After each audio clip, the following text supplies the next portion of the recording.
Tradición, orgullo, pasión. Fillar de Silos, una bodega, una familia. Ayer el rey salió en auxilio de los españoles que se sienten desamparados por lo que está ocurriendo en Cataluña y por la falta de respuesta del gobierno y del principal partido de la oposición, que parecen superados por los acontecimientos. Millones de ciudadanos vieron en el discurso del rey un resurgir del Estado de Derecho, pero al rey le siguen sin secundar los líderes de PP y PSOE.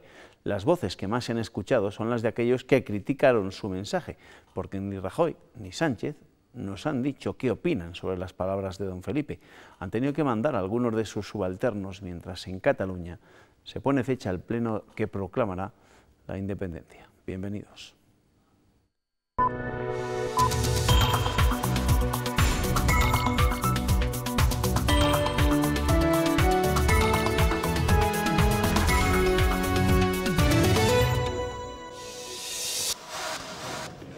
La imagen que hemos elegido para ilustrar este miércoles es esta, la de la reunión de la mesa del Parlamento catalán, en la que Junts per Sí y la CUP han pedido la celebración de un pleno el lunes, en el que se supone que los grupos secesionistas declararán la independencia. Eso sí, los letrados advierten de su ilegalidad.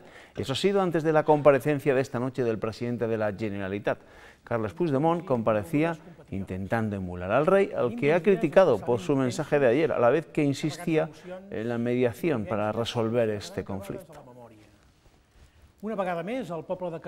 El presidente de la Generalitat hablaba de mediación, de la que hoy han hablado desde Iglesias hasta los obispos e incluso el Barça, pero ni una palabra sobre cambio de planes. Poco después de terminar ese mensaje, comparecía la vicepresidenta del Gobierno, Soraya Sáenz de Santamaría. Le ha pedido a Puigdemont respeto a España y respeto a Cataluña y le acusa de vivir fuera de la ley y de la cordura. Puigdemont, en el mismo horario que el rey y en el mismo formato, casi con idéntica duración, ha sido crítico con los que no apoyaron el referéndum y especialmente con el discurso de Felipe VI. Així no. Amb la seva decisió d'ahir, vostè va decebre molta gent a Catalunya que l'aprecia y que l'ha ayudat en momentos difíciles de la institución. Minutos después, la vicepresidenta respondía al mensaje de Puigdemont pidiéndole que respete a España, también a Cataluña, y recordándole que va a la deriva. Y el señor Puigdemont hace mucho tiempo que vive fuera de la ley, fuera de la realidad y fuera de la cordura. Puigdemont, que ha bajado el tono y que ha hablado de mediación, no ha hecho referencia a la declaración unilateral de independencia, pero deja entrever que sí mantenía su hoja de ruta. El que hem fet, el que estem fent i el que farem és el que d'altres pobles ja han fet y d'altres pobles faran en el futur. Por su parte, la vicepresidenta ha vuelto a pedir un mensaje a los españoles para que confíen en el Estado de Derecho y ha agradecido los apoyos internacionales. Cada mensaje del señor Puigdemont es un nuevo desasosiego, una nueva intranquilidad y un viaje a ninguna parte, porque fuera de la ley no hay democracia, fuera de la ley no hay convivencia. Habrá que esperar hasta el pleno extraordinario del lunes para comprobar si la amenaza independentista sigue adelante. La cuestión catalana ha llegado al Parlamento Europeo. Ayer los independentistas lograban el apoyo de la ultraderecha y de los euroescépticos. Hoy el debate ha continuado con un poco más de folclore, con eurodiputados nacionalistas posando con una estelada y repartiendo rosas. En Estrasburgo, la Comisión Europea ha recordado que defender el Estado de Derecho requiere, en ocasiones, el uso de la fuerza, aunque durante el debate ha habido muchas apelaciones al diálogo. El orden del día comenzaba con un debate sobre inmigración, pero los eurodiputados españoles aprovechaban sus turnos para hablar de Cataluña, cada uno con el mismo discurso que en nuestro país. España es miembro de la Unión Europea porque ha acreditado un orden constitucional y para seguir siendo miembro debe mantener ese orden. Por favor, hablemos. Sisplau, parlem. No se trata solamente de un ataque contra la democracia en España. Es también contra la Unión Europea. Es una caja de Pandora. Y vulneración de derechos fundamentales en la Unión Europea, con el único fin de que los catalanes y las catalanas no pudieran votar. Tras un receso, los independentistas enseñaban una estelada en el hemiciclo de Estrasburgo y repartían flores a los eurodiputados antes de escuchar la posición de la Comisión. La Comisión Europea ha llamado a todos los actores relevantes a que se muevan rápido desde la confrontación hacia el diálogo. Timmermans ha dejado claro que el referéndum fue ilegal, palabras que han hecho suyas los portavoces continentales de populares y socialistas. Y en cuanto a la actuación policial del domingo, por supuesto que el deber de todo gobierno es sostener el Estado de Derecho y a veces requiere el empleo proporcionado de la fuerza. No obstante, el vicepresidente de la Comisión Europea ha afirmado que la violencia no resuelve nada en política y que no debe ser empleada como un instrumento. En ese Parlamento estuvo durante 5 años como eurodiputado. Nuestro invitado de esta noche es el catedrático de Derecho Administrativo al que saludamos en León, don Francisco Sosa Wagner. ¿Qué tal, Francisco? Buenas noches. Hola, ¿qué tal? Muy buenas noches. Usted que conoce cómo tienen la piel de fina los eurodiputados, ¿cómo creen que ven toda esta cuestión de Cataluña? Bueno, yo creo que hoy ha habido 2 debates. Esta mañana ha habido uno que ha estado protagonizado más por los diputados españoles, que yo, por lo que he podido ver, ha sido un debate bastante bronco. Y esta tarde han sido los jefes de los grupos parlamentarios los que han estado interviniendo, entre ellos el señor Verhofstadt, que es el presidente del Grupo Liberal, Gianni Pittella, que lo es del Socialista, etcétera, Weber, que lo es del Popular. Y bueno, ahí se han mezclado muchas cosas, ¿no? Se han mezclado todas estas peticiones de diálogo, de acuerdos entre las posiciones políticas, también de condena de los actos de violencia que se hayan podido producir, de lo que ha significado y está significando la conculcación de la legalidad constitucional en España, ¿no? Pero yo creo que es que se ha hecho muy mala pedagogía en estos ámbitos. Yo creo que el gobierno español ha acertado a la hora de explicar a los presidentes de gobierno, jefes de Estado, etcétera, la compleja situación de Cataluña y el pleito que estamos viviendo, ¿no? Eso se ha logrado y ahí la diplomacia española ha hecho un buen papel. Pero donde ha hecho un papel absolutamente desastroso es, en primer lugar, en los medios de comunicación. Son centenares los artículos que se escriben en los periódicos nacionales, regionales, etcétera, de casi toda Europa, con una visión verdaderamente disparatada de todo este problema catalán, ¿no? Personas que no saben nada de lo que están hablando, ¿no? Pero eso también ocurre con los diputados que pueden estar en el Parlamento Europeo. Ahí ha habido un fallo enorme de la diplomacia española y del gobierno español. Hablando de la diplomacia y de la respuesta que pueden tener algunos países europeos, en el hipotético caso de que si se declara la independencia, y si eso ocurre la semana que viene, ¿al final cree que podría haber algún país que reconozca la República Catalana? No, bueno, desde luego en el ámbito europeo ninguno, absolutamente ninguno. Hay que tener en cuenta que esa pretendida República Catalana, si quiere ingresar en la Unión Europea, lo primero que tiene que hacer es llamar a la puerta, y la contestación a esa llamada a la puerta la tienen que pronunciar ahora los 27 Estados miembros. Y bueno, yo debo decir que no solamente España no está interesada en la desmembración del territorio español, es que los demás estados europeos exactamente igual. Tengan usted en cuenta que las fronteras son algo muy delicado y que esas fronteras se han establecido después de la Segunda Guerra Mundial y están ahí puestas. Mover una pieza es mover todo el tablero político, ¿no? Esa es la razón por la cual pues, hubo tantísimos problemas con Ucrania, con Crimea, etcétera, y Rusia, ¿no? Es decir, que los estados europeos, que todos tienen problemas de nacionalismos y de separatismos, etcétera, no pueden ver con simpatía un movimiento secesionista en uno de los estados miembros, ¿no? Hoy escribe Insisto, usted, por esa razón. Sí, le quiero preguntar por el artículo que ha escrito usted hoy en el diario El Mundo, donde agradece que el rey ayer no hiciera referencia a lo califica así, blandenguería del diálogo. ¿Qué opina de los que piden a Rajoy que dialogue o incluso que negocie con Puigdemont? Además se lo pregunto porque esta tarde ha habido muchas informaciones al respecto, ¿no? Hasta el propio Pablo Iglesias parece que ha querido mediar entre el presidente catalán y el presidente español. ¿Qué opina de ello? Bueno, mi tesis, y por eso decía que me parecía muy bien que el rey no hubiera pedido diálogo en esta situación conflictiva que tiene el gobierno español con el gobierno de la Generalidad, por una razón. Porque hay que decir que los nacionalistas catalanes están gobernando en esa comunidad autónoma ininterrumpidamente desde que se restableció la democracia en España. Desde que se restableció la democracia, y están condicionando los gobiernos españoles desde Adolfo Suárez hasta hoy. Y por tanto, decir que los gobernantes catalanes no han sido oídos o no han dialogado con los gobernantes españoles es una falacia absoluta. Si alguien ha tenido acceso a los centros de poder y a las decisiones han sido los gobernantes catalanes y los gobernantes vascos. Los vascos lo hemos visto ahora hace 4 días con los presupuestos. Por eso digo que me alegra mucho que el rey ayer no hablara del diálogo.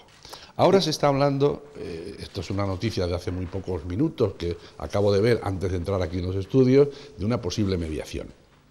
Todo lo que sea desactivar este conflicto, que es un conflicto, quiero decir, demencial. Yo no puedo entender que los profesionales catalanes, los empresarios catalanes, se metan en este embrollo que deja el territorio de la comunidad autónoma, una vez declarada la independencia, en una especie de nebulosa, jurídica, de nebulosa económica, que es enormemente perjudicial para sus intereses.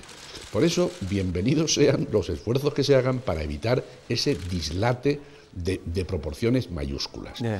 Ahora bien, hay que tener muy en cuenta que España tiene 17 comunidades autónomas y 2 ciudades autónomas, y que cualquier arreglo que se pueda hacer en relación con Cataluña va a tener una repercusión en todas las demás comunidades autónomas. Nosotros estamos aquí en Castilla y León, pero pensemos en Andalucía, pensemos en Galicia, en Extremadura, etcétera, ¿no? Por tanto, ojo, no vaya a ser que resolvamos o tratemos de resolver el problema planteado por la comunidad autónoma catalana y el golpe de Estado que han dado los gobernantes catalanes y desmontemos el Estado de las autonomías. Esto sería, desde luego, un mal negocio. Hablando de ese Estado de las autonomías, y usted que conoce bien el tema, se planteará, imagino, una vez que se solucione este conflicto, si se termina por solucionar una posible reforma de la Constitución. Y en el tema de lo que es la administración autonómica, ¿usted cómo cree que puede ir, o cómo cree que van a plantear los diversos partidos esa posible reforma constitucional? Bueno, mire, la reforma constitucional en España es muy difícil de hacer. Para hacer una reforma constitucional hay que creer en unas cuestiones básicas y luego, a partir de ahí, perfilar un modelo de Estado. Pero en España tenemos unas quiebras emotivas, unas quiebras sociales tan grandes, motivadas precisamente por los nacionalismos, el vasco, el catalán, etcétera, que es muy difícil ponerse de acuerdo en torno a una mesa sobre un futuro texto constitucional. Es muy complicado. Muy complicado porque, entre otras cosas, para hacer una constitución para España hay que creer en España, primera regla. Y aquí hay partidos políticos que abominan de España. Por tanto, eso es extraordinariamente complicado. Mi idea, sin embargo, es que debería avanzarse en establecer unas pautas de una posible reforma constitucional, pero como una especie de proyecto para el futuro, sin darnos muchas prisas, teniendo en cuenta las dificultades que acabo de señalar. Y esas reformas que se empiecen a redactar, etcétera, en un texto, en un proyecto, debe confiarse, a mi juicio, esto me parece muy importante, a una comisión de expertos y no a una comisión constitucional del Congreso o del Senado. ¿Por qué digo esto? Digo esto porque los expertos jurídicos, económicos, etcétera, que se reúnen en torno a una mesa, son personas que han estudiado en los mismos libros y, por tanto, tienen un poco apagados sus fulgores políticos, partidarios, sectarios, etcétera, ¿no?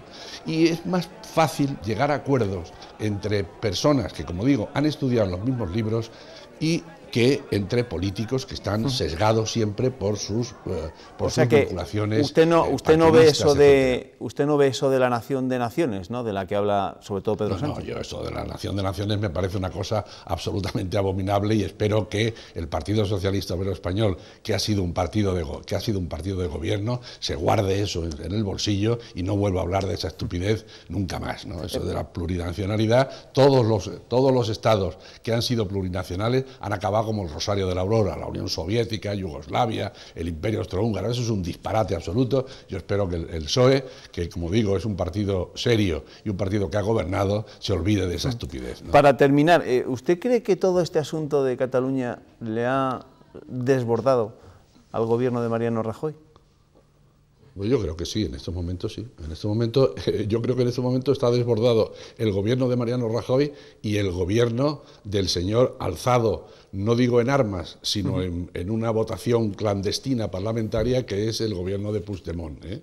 Yo creo que ambos están desbordados, ¿no? Y probablemente por eso a lo mejor se están buscando estas mediaciones de las que hablábamos antes y que bueno, han saltado a los medios informativos hace unos momentos, ¿no?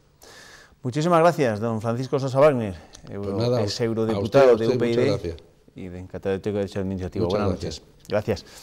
Este conflicto de Cataluña tiene también repercusiones en el ámbito de la cultura. La posible aplicación de la ley de transitoriedad equivale a la apropiación por parte de la Generalitat de todos los bienes del Estado, incluidos los papeles del archivo que, según el Constitucional, deberían regresar a Salamanca. Por eso la Asociación Salvar el Archivo ha pedido a la policía que recupere los documentos que fueron hasta Cataluña.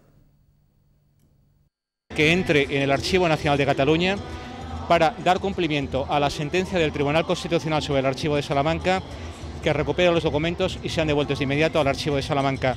No podemos seguir enviando más cartitas como estaba haciendo hasta ahora el Gobierno de España, que encima no tenían respuesta. Hay que hacer cumplir la sentencia del Tribunal Constitucional sobre el Archivo de Salamanca y, en consecuencia, que vaya a la Policía Nacional, que vaya a la Guardia Civil. Tiempo ya para la publicidad. Enseguida regresamos con el tiempo de tertulia, con el repaso de la prensa de mañana. Hasta ahora.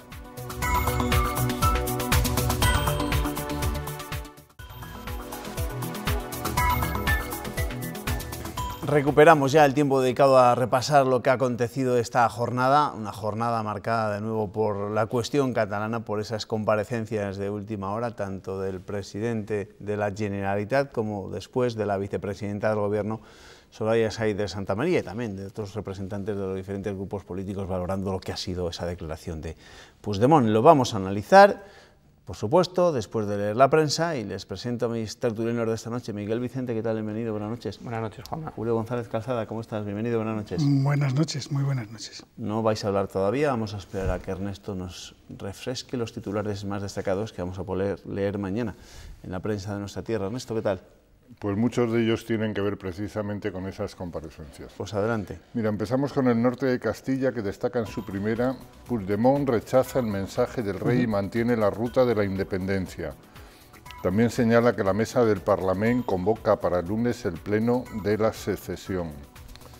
Diario de Burgos destaca en su primera también: Puigdemont apela a la mediación pero mantiene su plan de independencia. Ataca al rey, así no, usted decepcionó a mucha gente en Cataluña, y también señala que los letrados del Parlamento avisan de que la mesa debe impedir el pleno para declarar la ruptura. La Gaceta de Salamanca titula: Horizon, una de las empresas, encabeza el éxodo de empresas de Barcelona a Madrid, mientras el IBEX sufre su mayor caída desde el Brexit por la crisis de Cataluña. Diario ABC: la tensión de Cataluña se traslada también a las Cortes de Castilla y León, con estampida del PSOE incluida, al entender que el portavoz popular los comparaba con Puigdemont y con Trapero.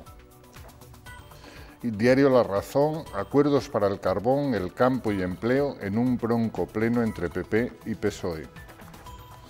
Diario de Valladolid: El Mundo: solo 7 colegios se desmarcan del calendario oficial de Semana Santa para celebrar las vacaciones entre el 23 de marzo y el 3 de abril.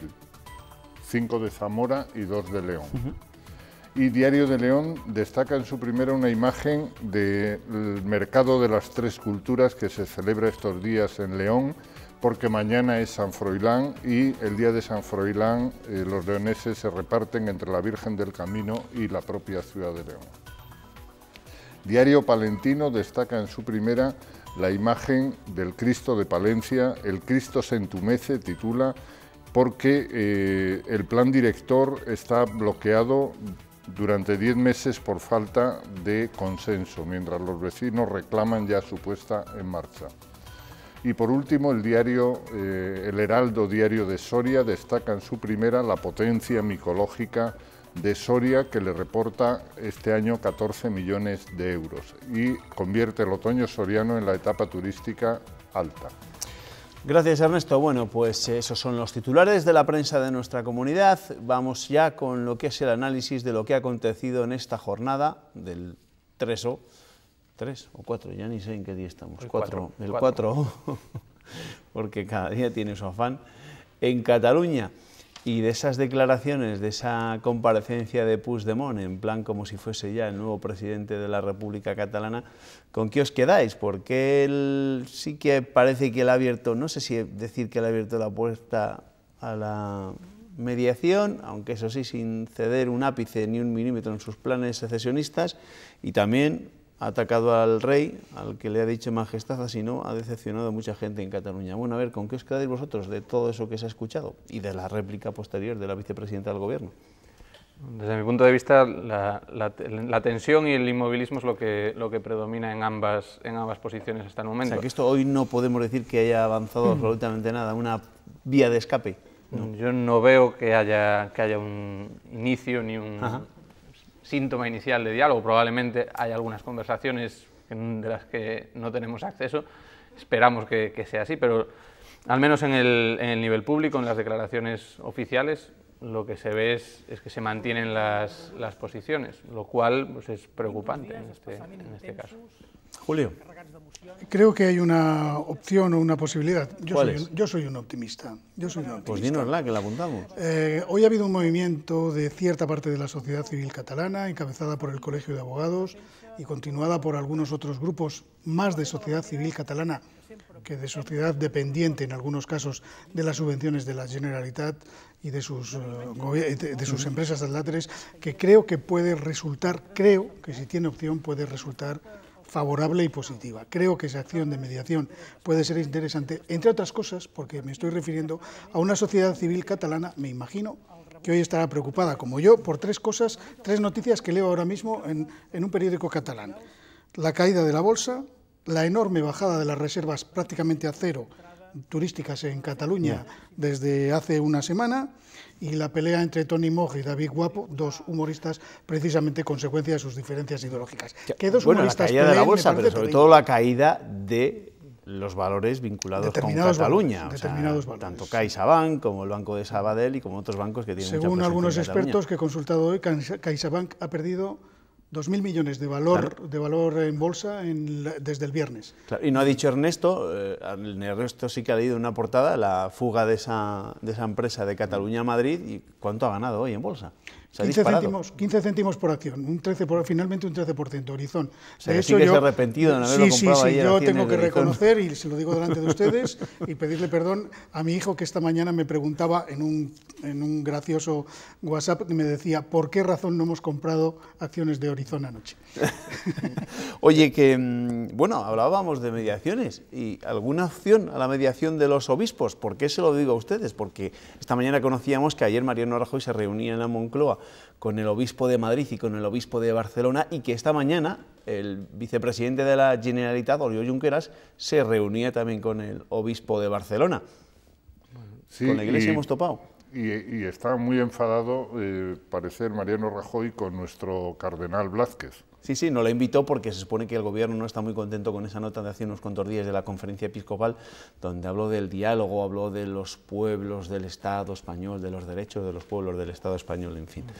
No sé si vendrá a través de la Iglesia o no, pero sí que es cierto que los movimientos dentro de la sociedad civil, de las universidades, de los sindicatos, de diferentes organizaciones, son los que pueden hacer presión efectiva, y también las cuestiones económicas. Al final es el conjunto de esas demandas populares, ciudadanas, de que es necesario encontrar una salida política a esta encrucijada. Junqueras debe ser mucho de ir a misa, eso sí que es verdad. Pero claro, entonces, ¿cómo interpretamos lo que puede pasar el próximo lunes? Porque esta mañana se ha reunido la mesa del Parlamento y se ha convocado pleno la semana que viene, el lunes de la semana que viene, donde va a haber comparecencia del presidente Puigdemont, en el que se van a analizar los datos del referéndum, porque dicen que el fin de semana van a acabar de contar ya todos los votos, en fin. Los que se contaban en misa también. También, todos. Vete a saber cuánto. Ya está el de Michael Jackson, que votaba el otro día desde Sevilla a través de una página web. Pero claro, La CUP ha comparecido y ha dicho claramente que el lunes es cuando se va a declarar la independencia. ¿Le van a llevar la contraria a la CUP los de Junts per Sí?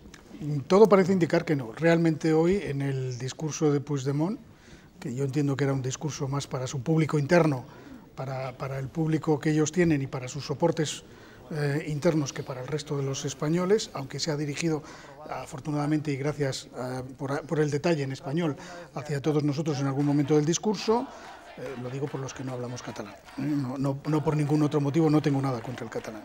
Pero yo sí creo en este caso que el lunes es muy probable que termine ocurriendo lo que está previsto en el guión, entre otras cosas porque tal como ha indicado hoy Puigdemont, no hay el camino y el proceso continúa adelante, y ese proceso continúa a pesar de que hoy los letrados del Parlamento hayan indicado claramente que en ningún caso pueden hacerlo. Pero eso lo dijeron en su día, con la ley del referéndum. Sí, pero esta vez se lo han dicho por escrito y firmado, es decir, negro sobre blanco y firmado por ellos, por todos ellos. Yo creo que van a seguir adelante y que la CUP en este caso, lo triste es eso, que un partido prácticamente en el límite de lo extraparlamentario, que representa a muy pocos catalanes, a muy pocos, sea quien esté imponiendo el criterio sobre todos los demás. Entonces, si eso ocurre, ¿estamos abocados sí o sí al 155? Es probable que ¿A que el gobierno central tome las riendas de la Generalitat? Sí, pero lo que no está claro es qué significa el 155 y cómo se va a aplicar ese 155. Tenemos desde la propuesta de Ciudadanos de que ese 155 se articule a través de unas elecciones autonómicas, a toda la tradición y el miedo a diferentes tipos de intervenciones policiales, militares, que están ahí un poco en la retaguardia, pero que forman parte de las amenazas cruzadas que existen. Pero el principal problema es que las declaraciones siguen siendo para sus propios públicos, y eso no es un diálogo, y no es plantear propuestas que puedan ser discutidas. Bueno, hablando de intervenciones policiales, o mejor dicho, de no intervenciones policiales, otra de las noticias del día, lo que pasa es que en estas jornadas están ocurriendo tantas noticias, es esta, la decisión de una juez de la Audiencia Nacional de llamar a declarar o de imputar al mayor de los Mossos, a Trapero, por un delito de sedición. Tiene que ir el próximo viernes a declarar ante la Audiencia Nacional junto a los responsables de Òmnium Cultural y de la Asociación Nacional Catalana para declarar por ese delito. ¿Qué creéis que va a pasar con todo esto? ¿Creéis que va a ir lo primero a declarar ante la Audiencia Nacional? Creo que le ha dicho que sí, que va a ir. Pero no es que lo dude, yo creo que en este momento la situación es tan complicada y a la vez tan fácil para determinadas cosas que saltarse la ley es muy fácil.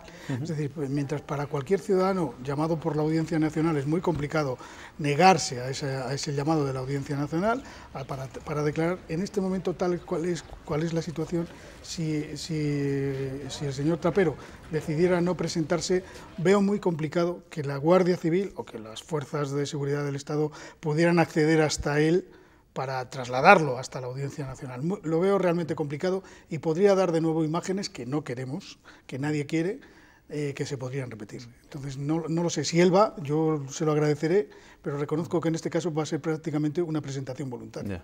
Bueno, con independencia de que vaya o no vaya, la cuestión es si va a tener un efecto posterior, y eso es más discutible. Es también curioso cómo en apenas 6 semanas hemos construido a una figura, a un personaje en los medios de comunicación como el mayor Trapero, que muy rápido se ha convertido en una especie de icono para los dos lados. Inicialmente era un icono admirado por la gestión de comunicación que hizo en los atentados en Barcelona, y al poco tiempo se acabó politizando todo el análisis de esas tareas. Y en este caso pues seguimos viendo que ahora mismo pues es una persona que genera sentimientos totalmente contrapuestos, más allá de la valoración jurídica, que es la que le corresponderá a la audiencia. Bueno, pues esto será, como les digo, el viernes, cuando tenga que comparecer ante la Audiencia Nacional el mayor de los Mossos, Trapero, que está imputado por un delito de sedición. Vamos a seguir hablando de Cataluña y de lo que se ha podido escuchar hoy en el debate que ha tenido lugar en el Parlamento Europeo ha sido un debate bronco, pero bronco sobre todo entre los propios eurodiputados españoles, los partidarios y los contrarios a que haya un referéndum en Cataluña. Ayer también se habló del tema en ese mismo Parlamento Europeo, aunque ya saben lo que ocurrió, ¿no? Que fue la ultraderecha, los euroescépticos, entre ellos Nigel Farage, el líder del partido británico UKIP, el que respaldó claramente, ¿no?, la hoja de ruta de los secesionistas. Hoy ha habido un poco más de folclore, con una estelada ondeando, después con un reparto de flores. ¿Qué papel creéis que puede jugar el Parlamento Europeo en este caso y también otros gobiernos de la Unión Europea, gobiernos cercanos?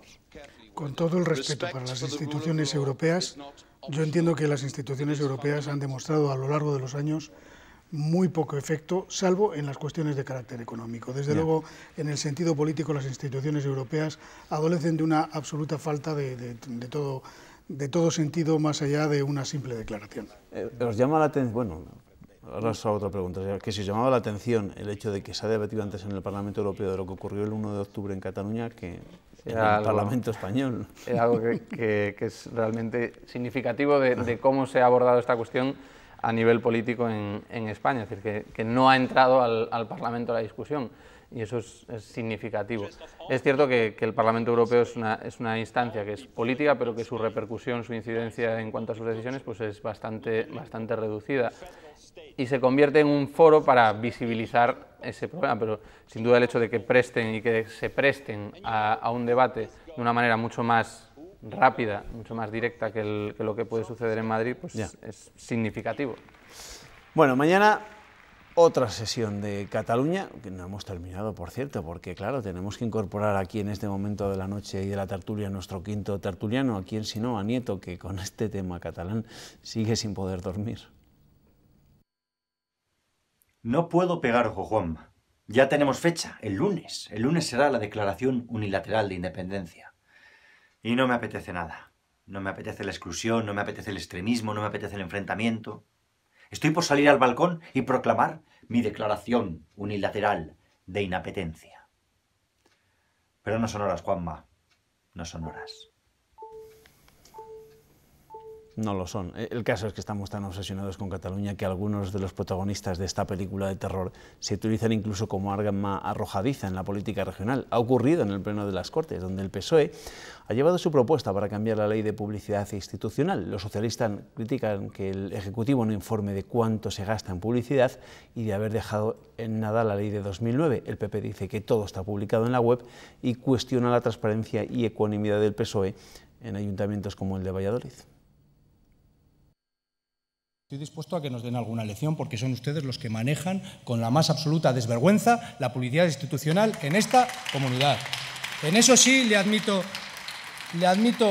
todas las lecciones. Habla del Estudio General de Medios. Hay que tener en cuenta, ellos lo han dicho también, que esto es completamente injusto, y ustedes lo saben también. ¿Y sabe por qué ha hecho esto? Porque usted está pensando, cuando presenta esta proposición de ley, exclusivamente en algún tipo de medios. Está igual de legitimado para hablar de decencia, transparencia y ecuanimidad como el mayor trapero para hablar de dignidad o Carles Puigdemont para dar una lección magistral de derecho constitucional. Silencio, que retire inmediatamente, para que no aparezca en el diario Sesiones, la comparación. Esas palabras que el PP no ha retirado han provocado un tremendo enfado, y han visto en la bancada socialista, que se ha levantado y ha abandonado el hemiciclo. No ha vuelto para votar su propia ley. El PP dice que tienen la piel muy fina y que esa alusión no suponía ninguna comparación.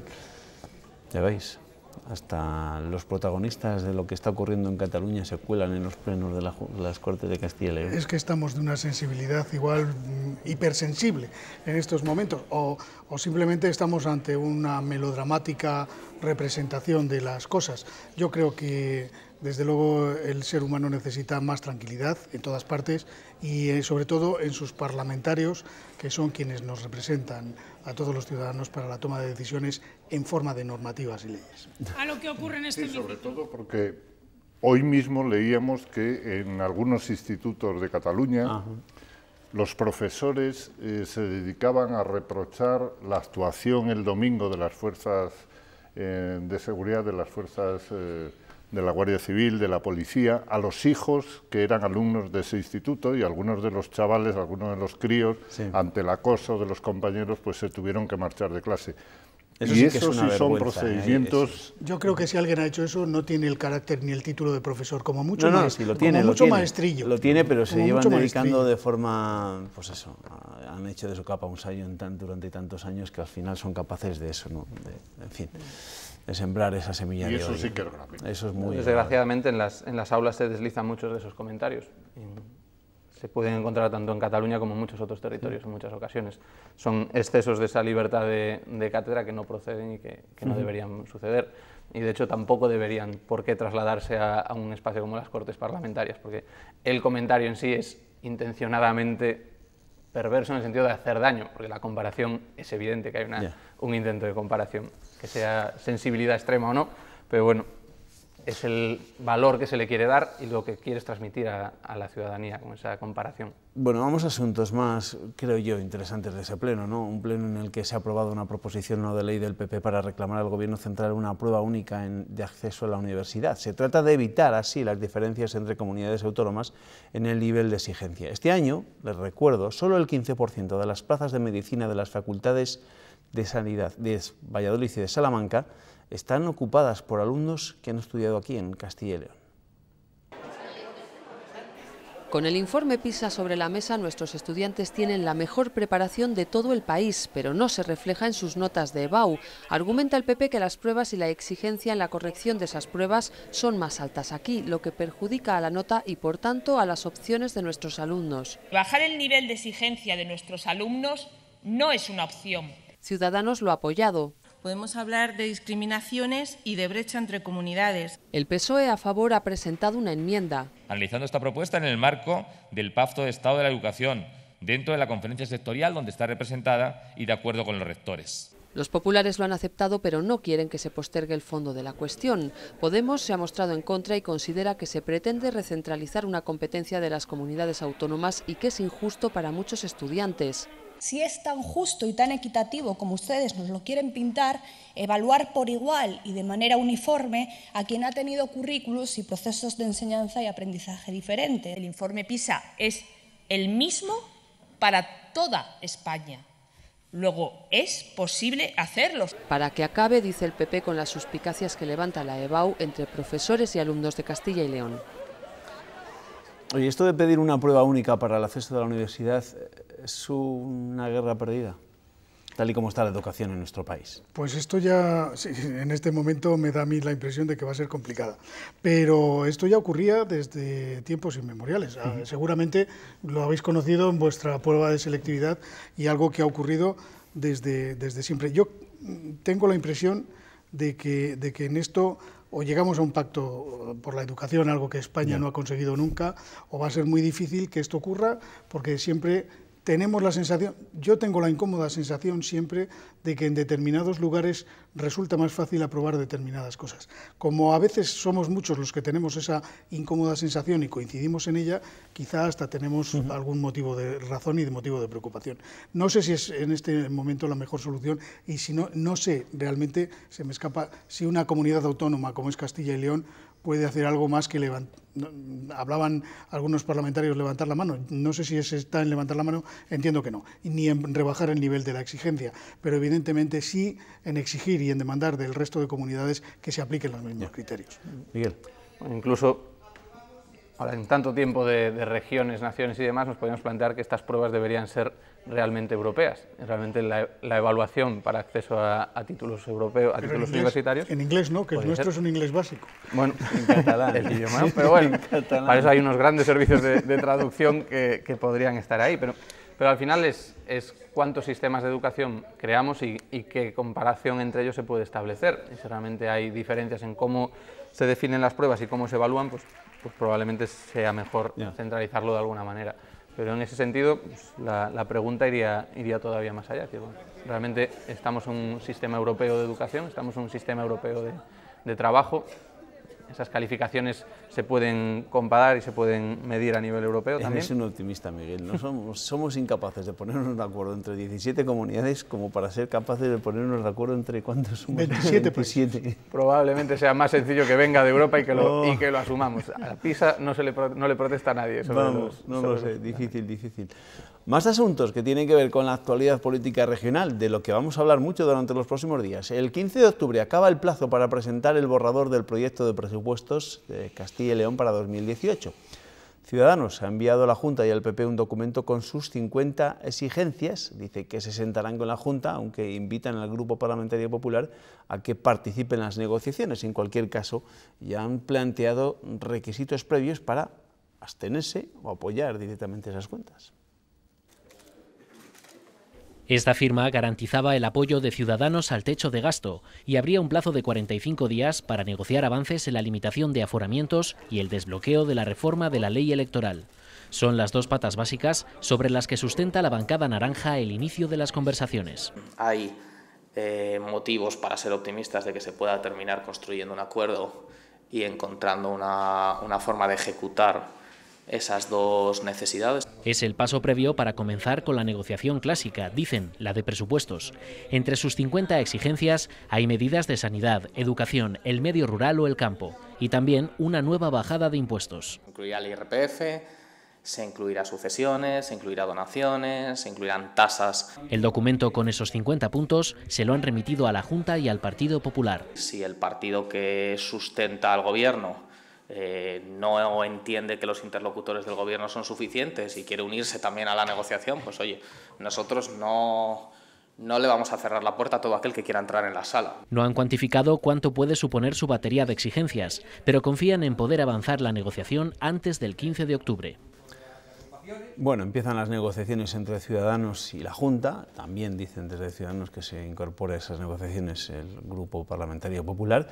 ¿Creéis que van a llegar a buen fin, a buen puerto? ¿Verdad? Pablo Yáñez, su responsable de comunicación en Castilla y León, no es que lo daba por hecho, pero veía bastantes facilidades. Me gustaría que llevaran a buen puerto, pero me temo que ni siquiera de momento han conseguido salir de puerto y navegar, ¿no? Hombre, pero ya hubo un acuerdo inicial para el techo de gasto, que al final Yo es importante. tengo la sensación de que el parón que ha provocado en este momento la situación nacional, que representa, de momento, una prórroga de los presupuestos de 2017 hasta no sabemos cuándo, y tal como va la situación puede que sea hasta muy bien entrado el año 2018, y esperemos que en el 2018 encontremos una solución. Creo que los presupuestos de las comunidades autónomas, que tienen mucho que negociar a través de los acuerdos, también de las normativas de repartos, del reparto de los dineros para las autonomías, van con cierto retraso, por decirlo de momento, por dejarlo ahí con ese eufemismo de vamos a imaginar que hay un deslizamiento de fechas hasta más allá del comienzo de año.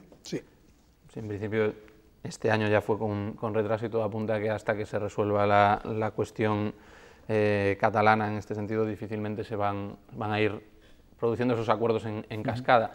Lo que sí que es cierto es que bueno, pues a nivel regional hay una sintonía entre el Partido Popular y Ciudadanos en esos aspectos económicos que bueno, pues hace que la negociación pues sea viable. Al menos pero que va a depender de la cantidad final, porque realmente todavía es muy difícil calcular en este momento cuál va a ser esa cantidad final. Sí, porque de los presupuestos generales del Estado todavía no vamos a hablar, porque tal y como se han puesto las cosas, el PNV seguro que se va a alejar todavía un poco más del Gobierno, entiendo. Sí, yo creo que por el momento el tema de presupuestos, incluso desde el Gobierno, lo dan por paralizado durante mucho tiempo. Y por lo que he podido saber, iba a decir por mis fuentes, pero eso es algo que no tiene ningún sentido, por lo que sé desde el Gobierno regional también se lo están tomando sabiendo que esto va para largo y que va a tardar. Bueno, pues si no es por una cosa, por otra. Ernesto, lo ves, el año pasado fue por una cuestión, ahora va a ser por otra cuestión. Pero ya ven, siempre los presupuestos tardando en aprobarse y eso que al final es importante, ¿no?, para el devenir diario de una comunidad autónoma y de un país, por supuesto. Gracias, Julio. Nos vemos, Miguel. Muchísimas gracias. A pasarlo bien esta semana, Ernesto, que te espero mañana. Hasta mañana. Hasta mañana. Nosotros ya nos vamos. Les recuerdo que ahora viene Andrés Gómez con las previsiones meteorológicas. Sigue haciendo bueno de lluvia, de momento nada de nada. Y a las 7:30, Antonio Renedo nos va a contar cómo se despierta este jueves Castilla y León. Gracias, amigos. Que descansen. Buenas noches.